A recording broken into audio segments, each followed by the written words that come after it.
Baik, pada kesempatan ini saya akan coba mereview, membahas kurikulum informatika di SMP dan SMA yang ditandatangani oleh Pak Muhadjir, menteri yang lalu, bukan yang sekarang ya. Jadi kisahnya adalah kira-kira gini, pada zaman Pak Nuh menjadi menteri, waktu itu kurikulum informatika dicoret dari pelajaran SMP dan SMA. Akibatnya sejak saat itu lab komputer tidak dipakai, guru komputer nganggur segala macam. Kasihan juga sih. Akhirnya nego Pak Muhadjir setuju, dan akhirnya informatika masuk jadi kurikulum. Tentunya mata pelajaran informatika yang baru ini berbeda dengan mata pelajaran informatika yang sebelumnya. Yang sebelumnya mungkin lebih banyak di office, cara ngetik, bikin PowerPoint dan sebagainya. Lebih ke skill yang seperti itu. Di kurikulum yang baru kita berharap kita bisa lebih maju lah. Paling nggak anak-anak punya dasar yang lebih baik. Oke, sekarang mari kita baca kurikulumnya seperti apa sih.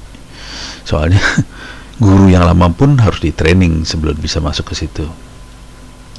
Oke, saya akan masuk ke perpustakaan saya, Fardata Library,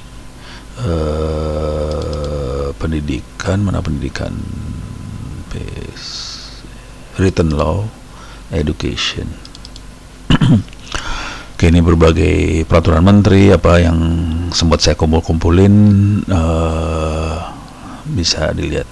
Ini kelihatan ada tanggal-tanggalnya, ada yang 2013, 2014. Ini yang baru 2018. KLKD, SD, SMP, SMA lengkap. Ini 2018 ya, jadi 2 tahun yang lalu lah. Jadi masih Pak Muhadjir waktu itu. Oke, jadi peraturan menteri P&K Pendidikan dan Kebudayaan Diknas 37 2018 tentang kurikulum SD, SMP, SMA. Kompetisi inti KI dan KD. Kompetisi inti dan kompetisi dasar pelajaran kurikulum 2013 pendidikan dasar. Nah, terus sekarang kita cari search informatika. Bentar.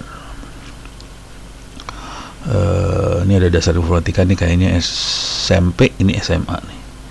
Jadi total peraturannya 500 halaman. Peraturan 500 halaman, keren banget ya. Nah, ini mana?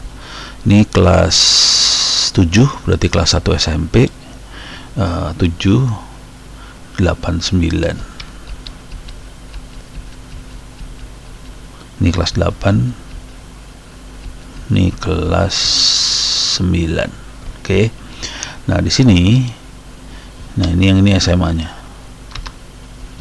Kelas 10. Banyak banget ya. Kelas 11.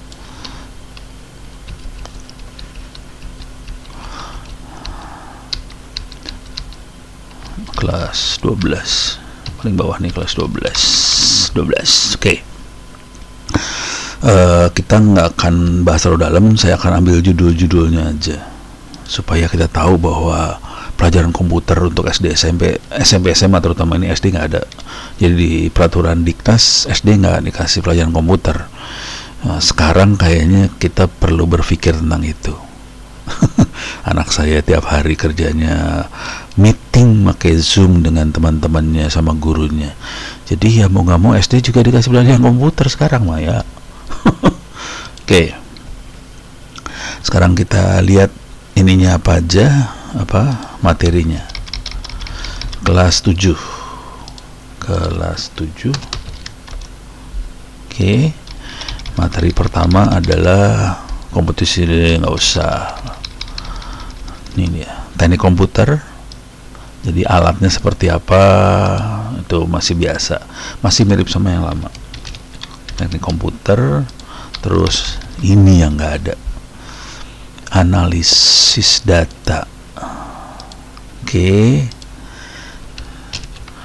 Ini dasar dari data science yang sering saya bikin videonya pakai orange segala macam, dasarnya di sini. Jadi mengenal angka, rumus apa, membuat sebuah sheet mengandung data, rumus, hasil. Oke. Kemudian mulai algoritma pemrograman. Cuman perhatikan ini programmingnya visual ya, bukan pakai bahasa C, bukan pakai Python segala macam, visual. Oke. Ini kalau diterjemahkan ini enggak usah. Yang ini dulu nih. Ini contoh paling gampang adalah Scratch dan App Inventor. Itu contohnya. Oke. Terus dampak sosial informatika itu makna kolaborasi dalam masyarakat digital. Itu masih inilah kayak media sosial segala macam. Terus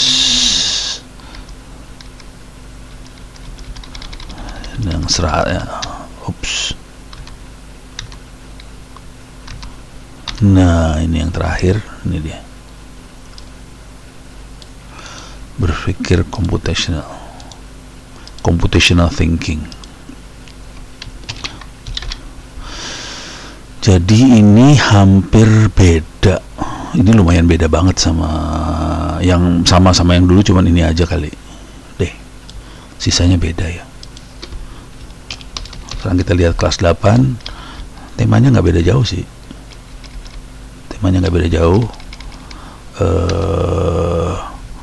jaringan komputer, internet. Oke. Terus di sini kita masuk ke bawah, algoritma pemrograman lagi. Ini visual semua ya. Kemudian di sini dampak sosial.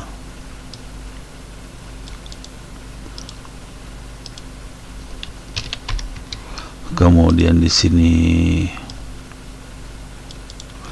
computational thinking.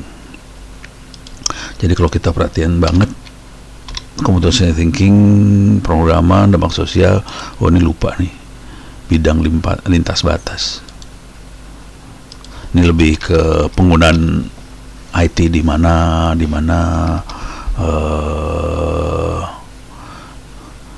kayak gitu. Ini contoh, ini banyak ini ya, banyak praktek sih sebenarnya, pengamatan, praktek ini juga ada sih. Tapi ini guru-gurunya nggak ada yang tahu nih.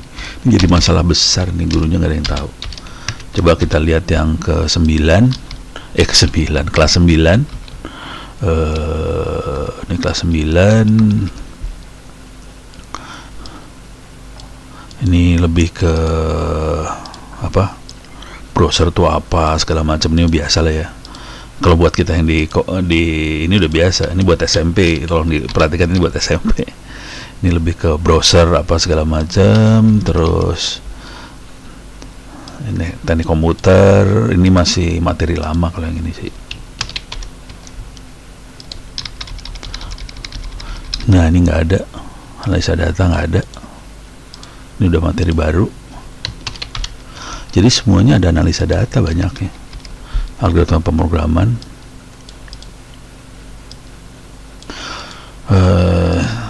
Di sini nggak ditulis sih. Cuman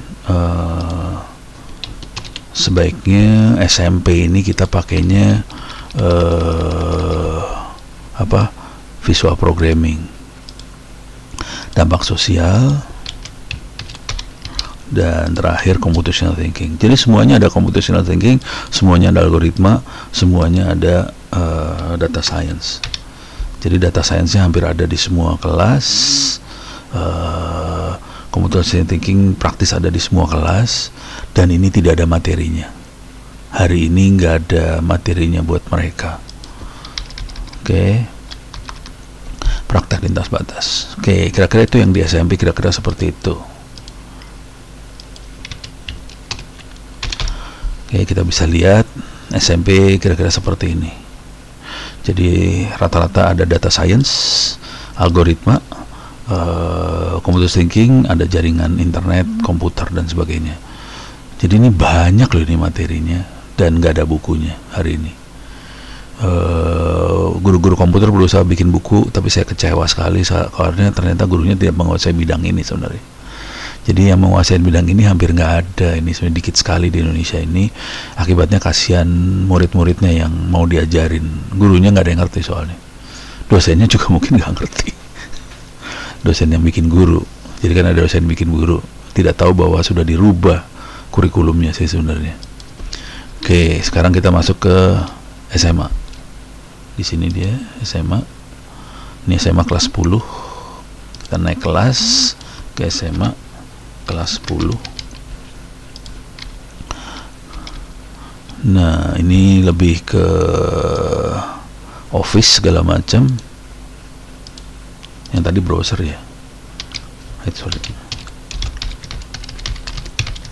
Yang ini tadi mana tadi, informatika, ini browser. Nah, di sini mulai diajarin Office. Oke. Teknik komputer.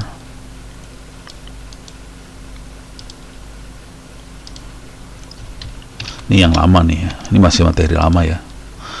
Jaringan internet komputer masih materi lama. Sekarang kita masuk lagi. Nah, ini nggak ada. Ini tidak ada di yang dulu. Jadi hampir di setiap kelas ada. Salah pencet. Jadi komputer yang saya data banyak banget ya. Algoritma pengurangan. Di sini kalau saya sarannya, di sini kalau saya saran sih nggak ditulis sih bahasa apa. Cuman kalau saya kalau bisa sih Python. Di sini nggak ditulis. Dampak sosial.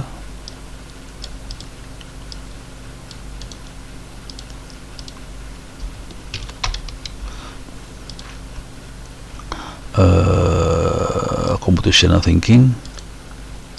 Hampir tiap kelas ada computational thinkingnya, ada analisa data. Lintas bidang, ini mah optional aja nih mah. Lintas bidang mah optional. Oke, sekarang kita lihat kelas 11. Ini tadi kelas 10, 9.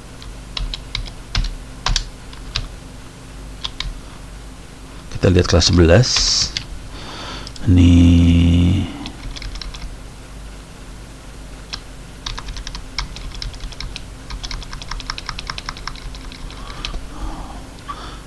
di sini nih perhatikan, ini embedded loh ya.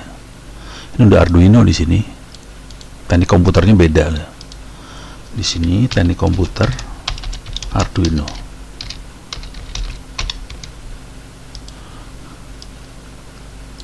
Jaringan komputer harus dibaca nanti pengennya apa.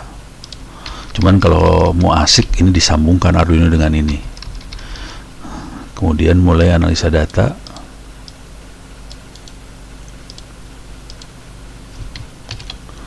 Semuanya ada data science-nya sih sebenarnya. Algoritma pemrograman. Sebaiknya Arduino pemrogramannya di sini.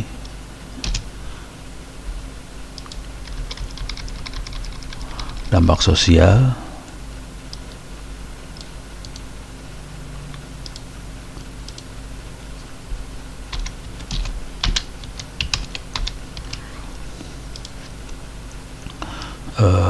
Computational thinking.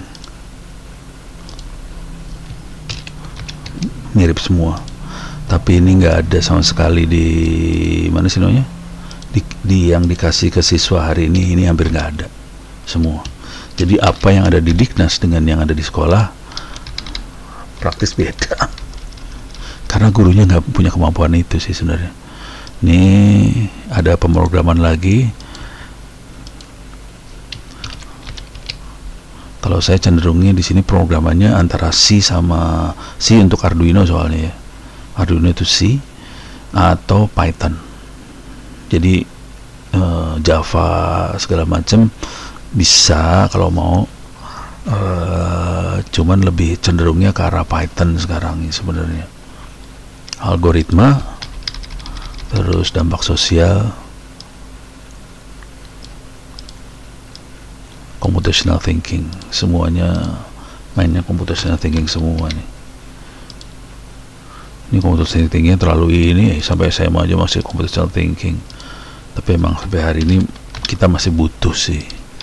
Kalau sebenarnya kalau dasarnya udah kuat di SMP, SMA-nya bisa lebih santai, lebih banyak ke programming benerannya. Cuman kalau SMP enggak, ya kepaksa kita di SMA. Ini yang tanda tangan adalah Pak Muhajir. Waktu itu ya Mendiknas. Oke. Kelihatan di sini bahwa materi pelajaran komputer SMP maupun SMA beda sekali dengan yang ada zaman dulu, yang sangat office cuman ada satu loh ini. Office cuman ini aja.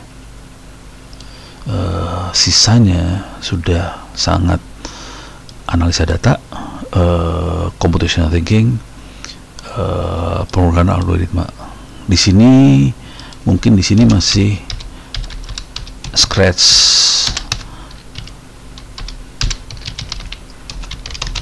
Inventor.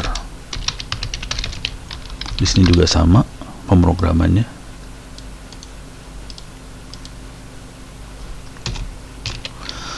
Di sini analisa datanya waktu SMP mungkin masih sederhana banget, ngumpulin data pakai spreadsheet apa segala macam. Nah, mulai di sini mulai masuk, ini mulai pakai Python. Di sini mungkin pemrogramannya bisa pakai Python sama C. Di sini udah mulai Arduino. Di sini ke arah IoT nih sebenarnya. Oke. Jadi ini ada Arduino, ada IoT di sininya. Di sininya mulai ke arah IoT juga. Oke. Programannya Python.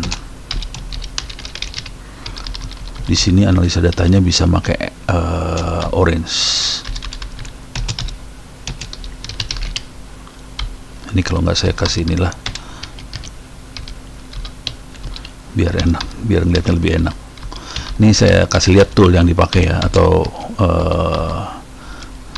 topiknya. Sarannya lebih ke arah IoT. Di sini lebih ke arah Arduino, Python, Orange, IoT. Di sini Office. Oke, algoritmanya Python. Nah, computational thinking itu lebih ke arah logika berpikir sih sebenarnya. Ini lebih kalau logika berpikir, bukan pemrograman biasa. Oke, sekarang kita lihat prakteknya seperti apa. Scratch sama App Inventor Anda bisa lihat di mata kuliah saya sih sebenarnya. Jadi sebagian besar dari ini ada di e-learning saya. Buat guru-guru yang pengen belajar, siswa-siswa yang pengen maju, karena gurunya kurang maju, minta maaf aja nih. Anda bisa masuk ke e-learning saya, masuk ke kursus. Kalau Anda register, kemungkinan besar Anda sudah terdaftar nanti. Paling nggak dalam waktu 24 jam Anda didaftarkan. Di sini ada App Inventor. Ini adalah bagian dari yang ini ya, algoritma pemrograman kelas 789. Kelas 789 itu semua pakai App Inventor atau Scratch. Tapi ini saya lebih fokus ke App Inventor. Logikanya sama Scratch, mirip-mirip aja semua. Anda bisa akses App Inventornya sendiri di Google. App Inventor 2. Nah, bisa diklik di sini. Terus Create Apps. Anda bisa belajar programming di sini. Ntar ini masih loading lama. Oh alah. Oke. Start new project. Continue. Jadi kita programmingnya pakai apa sih? grafik seperti ini gampang banget. Jadi gampang banget, nggak perlu apa sih namanya, tidak perlu, wah tombolnya ada di sini, ada tombolnya, dikasih tombol sama dia. Oke. Tidak perlu ini, tidak perlu canggih-canggih, kita bisa belajar banyak di sini. Jadi pakai klik drag, kalau mau nambahin apa kita klik aja, mau nambahin apa kita klik aja. Jadi enak gitu, kita klik drag. Yang penting di sini logika, bukan format perintahnya seperti apa, itu udah nggak penting sih. Yang penting logika berpikirnya gitu. Jadi itu bagian dari Scratch App Inventor. Bayangkan kalau itu anak di luar negeri. Saya waktu kemarin saya ngajar di Oman, ini diajarkan ke anak SD, minta maaf aja nih, SD levelnya. Cuman kita SMP aja belum, gurunya nggak ada yang ngerti. Padahal gampang sih kalau mau belajar.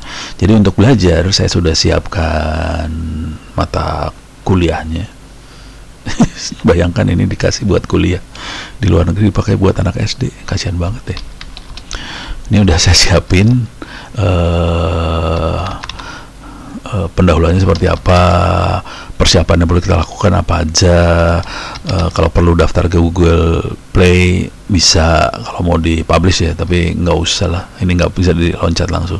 Nah, langsung belajar programming. Tutorial pertama bikin tombol, terus bisa bereaksi tombolnya, start stop media, kirim SMS, baca respon sensor, gambar animasi, membuat daftar list, apa segala macam. Ini semuanya belajar, termasuk bikin Twitter, apa bisa nge-tweet segala macam.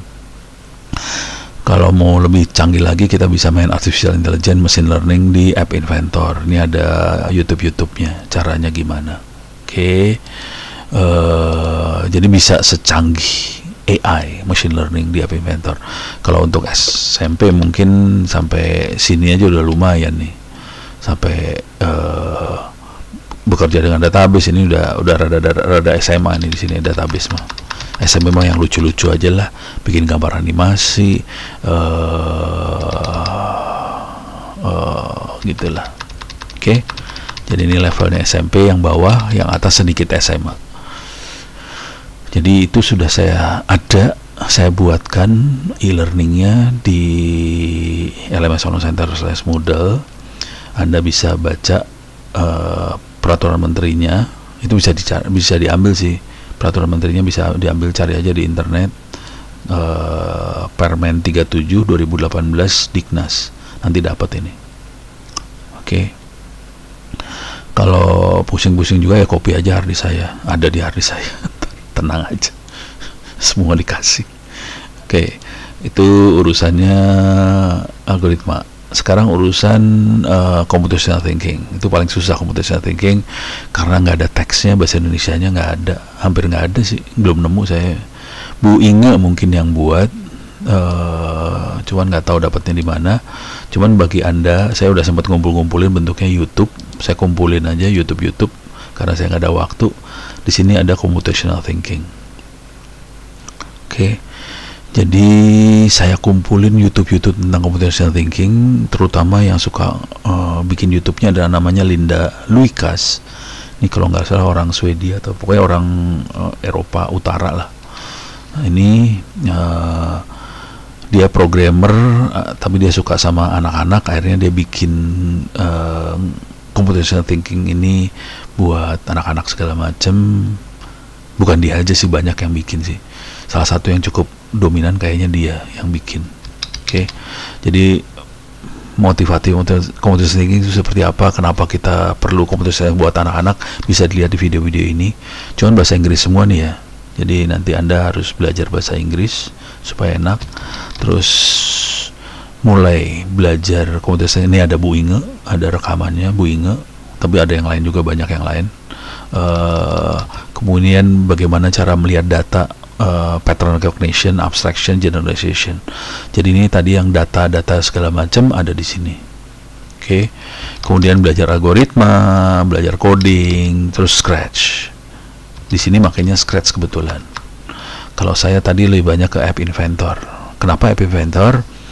Karena kita cukup pakai handphone aja dan kita bisa bikin aplikasi di handphone. Kalau Scratch ini bukan buat handphone, soalnya buat komputer. Itu agak susah buat di daerah karena anak-anak banyaknya pegangnya handphone. Jadi saya lebih cenderung ke arah App Inventor bukan Scratch, tapi logikanya sama antara dua ini, Scratch sama App Inventor sama logikanya. Cuman kalau mau belajar di sini ada yang Scratch-nya. Tadi yang App Inventor lebih lengkap sih, yang saya buat lebih lengkap. Scratch-nya saya sedapatnya aja, ini mah sedapat iseng-isengnya aja. Tapi bisa dibikin lengkap kayak App Inventor juga sama. Oke, jadi ini computer thinking bentuknya YouTube semua. Contoh ngajar computer thinking gini lah, contoh ngajar computer thinking. Kalau nggak salah yang ini nih, yang pertama ini yang lucu cara ngajarnya. Jadi cara ngajarnya tanpa komputer sama sekali. Jadi ada dua anak misalnya, kita tanya salah satu mana yang mau jadi programmer, mana yang mau jadi komputer. Oke, nanti mereka akan milih, oke, saya jadi programmer, saya jadi komputer. Nanti udah gitu, oke, programmer tolong perintahkan komputer untuk sikat gigi. Nah, pusing dah lu. Nggak bisa cuman, kalau anak-anak kan tinggal bilang sikat gigi, langsung jalan sikat gigi ya. Kalau komputer kan nggak bisa dibilang kayak gitu, karena komputer masih ngeblank kosong. Jadi harus kasih tahu langkahnya. Oke, pertama-tama jalan ke arah wastafel di kamar mandi, jalan lagi ke wastafel, ambil odol, ambil sikat gigi, buka odol, ambil odol, buka dulu odolnya, kemudian masukin sikat gigi dan seterusnya. Jadi bentuknya harus langkah langkah seperti itu yang harus dikasih. Jadi ini belajar computer thinking itu seperti itu. Kita misalnya mau menghapus papan tulis di kelas, kalau guru kan tinggal bilang hapus papan tulis. Ya kalau komputer nggak bisa kayak gitu kan. Pertama ambil penghapusnya, jalan ke papan tulis, tempelkan penghapusnya di papan tulis, gerakan ke arah sini, gerakan ini, gerakannya pun harus kasih tahu. Itu komputer, sebelum itu komputer sih sebenarnya. Jadi kita harus belajar bagaimana cara blow on mengajar komputer lah, kira-kira kayak gitu dah. Cuman komputernya orang. Jadi kita mainnya pakai suara, jadi kayak sandiwara, dua orang, satu jadi komputer, satu jadi ini. Ini komputer thinking gitu cara ngajarnya sih sebenarnya. Itu mudah-mudahan bisa memberikan gambaran ini bahwa pelajaran komputer di SMP dan di SMA udah berubah banyak, cuman gurunya nggak ada yang tahu. Mungkin dinasnya juga nggak tahu bahwa pelajaran komputer sudah berubah. Mudah-mudahan kalau ini bisa dipraktekkan benar, kita bisa ngelihat generasi muda kita bisa lebih maju lah. Cuman kemarin Diknas suka argumentasinya, kita susah ngajarin komputer di sekolah, nggak ada listrik, mati dah lu. Pusing ya, orang kita bisa pakai baterai sekarang mah. Orang kita pakai handphone, pakai baterai, emang listrik dibutuhin banget ya? Nggak juga kali. Kita bisa pakai baterai. Itu server yang kemarin saya ajarin buat di sekolah-sekolah, pakai Raspberry Pi, emang pakai listrik kagak? Itu bisa pakai charger handphone, pakai baterai juga bisa, pakai power bank juga bisa. Jadi alasan nggak ada listrik bisa dianulir lah, kira-kira gitu. Oke, mudah-mudahan siswa-siswa yang mendengarkan ini, guru-guru yang mendengarkan ini, terutama guru komputer, bisa menyadari bahwa pelajaran komputer sudah berubah total, banyak sekali perubahannya. Cuman Diknasnya belum bikin buku sama sekali. Diknas berharap dari masyarakat bisa bikin bukunya, matang dah lu. Ya masyarakatnya hidup lagi berjuang buat hidup, cari duit. Paling nggak kalau ada duitnya ya ada yang mau gerakin buat bikin buku. Tapi kalau kita lihat ini udah bagus sekali sih dari sisi konten, dari sisi subjek ya. Subjeknya oke, tinggal bikin buku, bikin modul-modul segala macam, bikin pelatihan guru. Syukur-syukur bikin modul tutorial di YouTube segala macam buat guru-guru, buat siswa. Dengan cara itu kita bisa maju lebih bagus lah, kita Indonesia maksudnya. Demikian, mudah-mudahan bisa memberikan gambaran tentang pelajaran komputer yang akan datang.